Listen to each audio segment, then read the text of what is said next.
Parte final. O silêncio do dragão. O tempo, sob o reinado de Kal-Hagat, não passava em anos, mas em ciclos de fogo, tributo e silêncio. A rebelião dos Sete havia sido reduzida a cinzas e sussurros. A dança dos filhos fora contida pelas correntes de sua própria lei do sangue único, criando uma corte de máscaras polidas sobre rostos retorcidos de ódio e ambição. As leis do Kal regiam cada aspecto da vida, transformando Westeros em uma vasta e eficiente máquina de extração, seu povo em engrenagens silenciosas lubrificadas pelo medo. Rhaego, sentado no trono de ferro, havia alcançado um poder que nenhum rei, nenhum conquistador, nem mesmo Aegon, o Conquistador, jamais sonhara. Ele era o ápice. Não havia mais horizontes a conquistar, tronos a tomar, deuses a desafiar. Ele olhava para seus mapas e via apenas suas próprias posses, estendendo-se de um mar a outro. O silêncio de sua corte era o silêncio da submissão total. O rugido de seus dragões, quando soava nos céus, já não anunciava batalha, mas apenas a presença vigilante do Senhor de tudo. E foi nesse silêncio que o vazio, seu companheiro mais antigo e fiel, começou a falar mais alto. Os banquetes não tinham gosto. As vitórias não tinham sabor. As mulheres, Khaleesi, amantes, escravas, eram apenas corpos, troféus vivos cuja conquista já havia passado. Até a violência, outrora um vinho forte e revigorante, parecia agora rotineira, administrativa. Ordenar uma execução era como ordenar que cortassem lenha. Ele visitava seus filhos, a sangue único, e via não o futuro de sua dinastia, mas um bando de escorpiões em uma jarra, paralisados pelo medo de picar e condenar todos. Visenya, a mais inteligente, olhava para ele não com amor de filha, mas com a avaliação fria de um sucessor analisando um predecessor. Balerion carregava o ódio da mãe como uma armadura. Ares, o filho do mar, ansiava por qualquer coisa que não fossem as paredes de pedra da corte. Daenerys, sua mãe, era um fantasma nos corredores. Seus olhos, outrora cheios de fogo e sonho, agora estavam apagados, fixos em um passado de esperança que se transformara neste pesadelo de realização. Eles quase não falavam. O que havia para dizer? Até os dragões pareciam inquietos.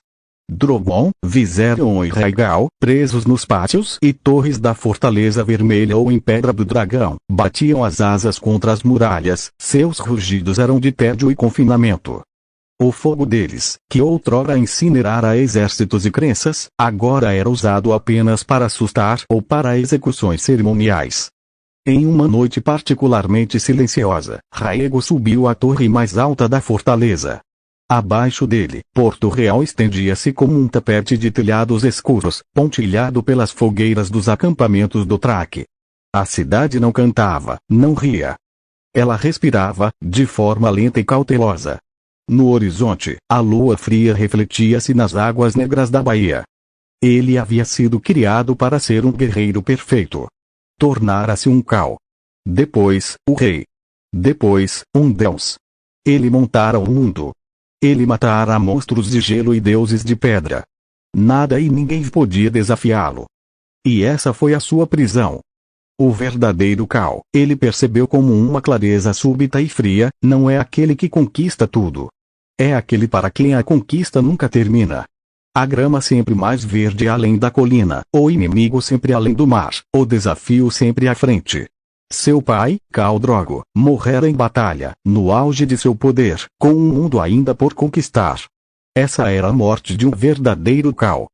Rhaego, porém, havia conquistado o mundo. E no ato de consumar sua vitória absoluta, ele matara o próprio espírito que o levara até ali. O guerreiro não tinha mais guerras. O cavaleiro não tinha mais mundo para montar. O verdadeiro Khal estava morto. O que restava era o rei do vazio, o deus do silêncio. Um vento frio subiu pela torre, agitando seus cabelos prateados. Ele não sentiu frio. Sentiu apenas o peso imenso de tudo que havia construído, um fardo que ele carregaria por décadas, enquanto observava seus filhos intoxicados pelo mesmo poder vazio se prepararem para se destruir, enquanto seu povo o odiava em silêncio, enquanto seus dragões definhavam em cativeiro. Ele olhou para suas mãos, as mãos que haviam empunhado o araque, montado o dragão, quebrado reinos. Elas estavam vazias.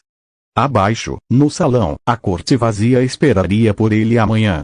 Haveria tributos para contar, leis para fazer cumprir, conspirações familiares para gerir. O ciclo continuaria, infinito e oco.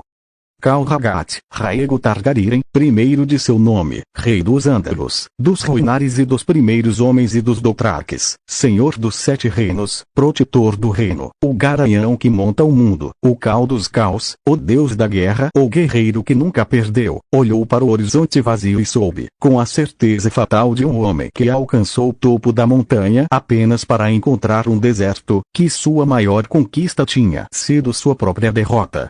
A vitória total era uma taça envenenada. E ele havia bebido até a última gota. E no grande silêncio do mundo que ele dominava, o único som que restava era o eco solitário de seu próprio poder, repercutindo para sempre no vazio que ele mesmo criara. Fim.